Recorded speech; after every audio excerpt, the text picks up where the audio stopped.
ఉన్న వ్యక్తి పేరు దుచ్చెర్ల సత్యనారాయణ గారు. ఈయన తెలుగువారు అవడం నిజంగా మనందరం గర్వపడాల్సిన విషయం. ఫారెస్ట్ మ్యాన్గా పిలువబడే సత్యనారాయణ గారిది తెలంగాణ రాష్ట్రంలోని సూర్యాపేట జిల్లా మోతి మండలంలోని రాఘవాపురం గ్రామం.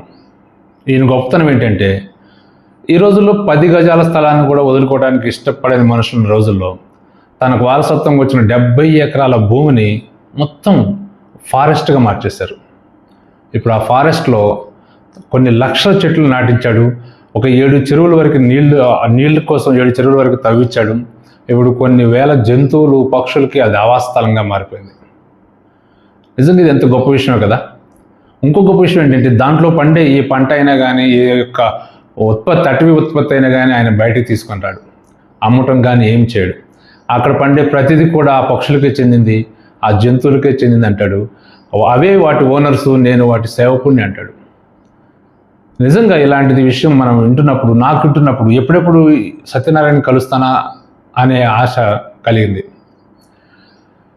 స్వార్థం ఎక్కడ చూసినా పెరిగిపోతున్న రోజుల్లో ఇలాంటి వ్యక్తులు మనం గౌరవించుకోవాల్సిన అవసరం ఉంది. సత్యనారాయణ గారు అగ్రికల్చర్ BSc చేశారు. కొంతకాలం బ్యాంక్ మేనేజర్గా కూడా పనిచేశారు. అయితే ఆ సమయంలో దక్షిణ తెలంగాణ ప్రాంతంలో ఉన్న తీవ్ర నీటి సమస్య కోసం ఆయన పోరాడాలని చెప్పేసి తన ఉద్యోగాన్ని రాజీనామా చేసి జలసాధన సమితి అనే ఒక కమిటీని, ఒక సంస్థను స్థాపించి దానికి అధ్యక్షుడిగా జల పోరాటాలు చేసి అనేక జల వనరులను అక్కడ సాధించడానికి ఆయన కృషి చేశారు.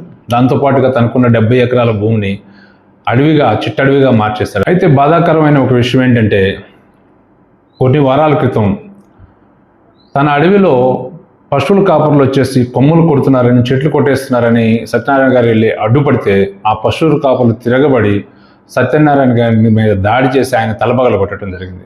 ఆ సమయంలో తోటివారు తీసుకొచ్చి సూర్యాపేటలో హాస్పిటల్లో జాయిన్ చేశారు. తర్వాత మెరుగైన వైద్యం కోసం మన రాష్ట్ర ముఖ్యమంత్రి రేవంత్ రెడ్డి గారు ఆయన్ని హైదరాబాద్లో నిమ్స్ హాస్పిటల్కి తీసుకొచ్చి ట్రీట్మెంట్ ఇచ్చేసి ఆయన ప్రాణాపాయ పరిస్థితి నుంచి కాపాడారు.